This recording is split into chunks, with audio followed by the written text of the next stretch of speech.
കൈതോല കൊണ്ട് നമുക്കിന്നൊരു ചെറിയൊരു പായ ഉണ്ടാക്കിയാലോ. അങ്ങനെ ഞാനും അമ്മയും കൂടെ കൈതോല ചെത്താൻ വേണ്ടി പോയതാട്ടോ. ഇതിൻ്റെ ഇടയിൽ നിന്ന് നമ്മുടെ ഓല ചെത്തിയെടുക്കലാട്ടോ ഏറ്റവും പണി. കാരണം ഇതിൻ്റെ രണ്ട് സൈഡിലും നടുവിലും നിറയെ മുള്ളുകളാവും. ഒന്നാമത് ഇത് അത്യാവശ്യം മൂത്ത് നിൽക്കുന്ന ഓലകൾ കാരണം ഇഷ്ടം പോലെ മുള്ളുകളും ഉണ്ട്. നല്ല കൂർത്ത മുള്ളുകളാട്ടോ. അതിൻ്റെ ഇടയിൽ നിന്ന് ഇങ്ങനെ ചെത്തിയെടുക്കലാണ് ഏറ്റവും പണി.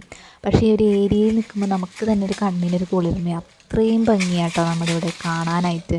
കൈതോല ഇന്ന് മിക്കയിടത്തും ഇല്ല. അപ്പോൾ ഞങ്ങൾ ഇതുകൊണ്ട് ചെത്തി ഓലൊക്കെ എടുക്കുമായിരുന്നു. അങ്ങനെ വീട്ടിൽ കൊണ്ടുവന്ന് ഇതിൻ്റെ രണ്ട് സൈഡിലെയും മുള്ളും അതുപോലെ തന്നെ നടുവിലുള്ള മുള്ളും കളഞ്ഞതിന് ശേഷം ഇതൊന്ന് ഉണക്കാനിടണം. കുറച്ച് ദിവസം വെയിലത്ത് ഇടണം.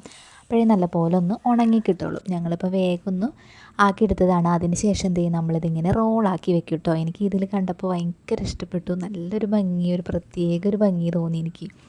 കൈതോല ഇങ്ങനെ വെച്ചപ്പോൾ തന്നെ നമുക്കൊരു ഭംഗി. അപ്പോൾ പിന്നെ നമ്മുടെ പായൊക്കെ ഉണ്ടാക്കി കഴിയുമ്പോൾ തന്നെ എന്തോരം നല്ല അടിപൊളിയായിരിക്കും. ഇങ്ങനെ നമ്മുടെ പ്രകൃതിയിൽ നിന്ന് തന്നെ ഓരോ സാധനങ്ങളെടുത്ത് ഇങ്ങനെ ഉണ്ടാക്കി കാണുമ്പോൾ തന്നെ നമുക്കൊരു കണ്ണിനൊരു കുളിർമയല്ലേ.